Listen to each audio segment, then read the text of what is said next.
This is Alex Gillis reporting for MHS-TV News. There is an election on November 6th here in Melrose.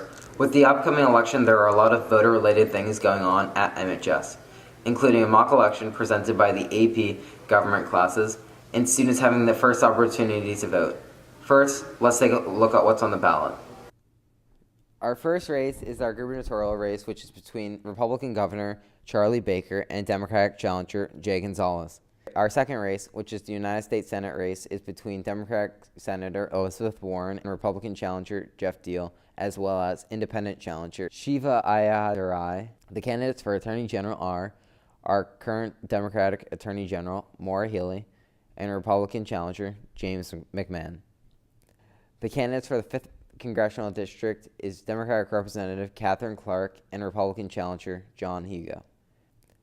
The candidates for the 5th Middlesex State Senate seat are Democratic State Senator Jason Lewis and Republican challenger Aaron Cavalbacci. And now on to the ballot questions. Question 1. This proposed law would limit how many patients could be assigned to each registered nurse in Massachusetts hospitals and certain other healthcare facilities. A yes vote would limit the number of patients that could be assigned to one registered nurse in hospitals and certain other healthcare facilities. A no vote would make no change in current laws relative to patient-to-nurse limits. Question 2. This proposed law would create a Citizens Commission to consider and recommend potential amendments to the United States Constitution to establish that corporations do not have the same constitutional rights as human beings and that campaign contributions and expenditures may be regulated. A yes vote would create a Citizens Commission to advance an amendment to the United States Constitution to limit the influence of money in elections and establish that corporations do not have the same rights as human beings. A no vote would not create this commission.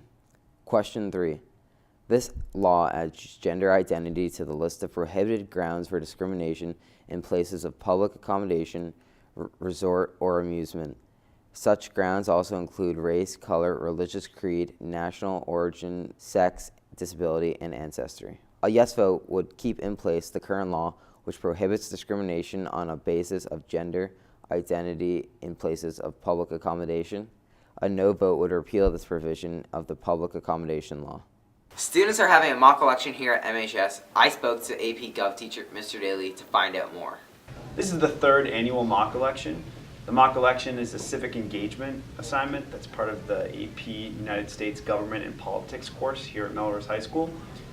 The assignment provides an opportunity for students to educate other students about the different races that are happening in the 2018 midterm elections, as well as the whole entire school has an opportunity to practice their civic responsibility of voting. We're the logistics group. Our group is the social media group. We are the survey, so we're data and polling. We're the pamphlet group.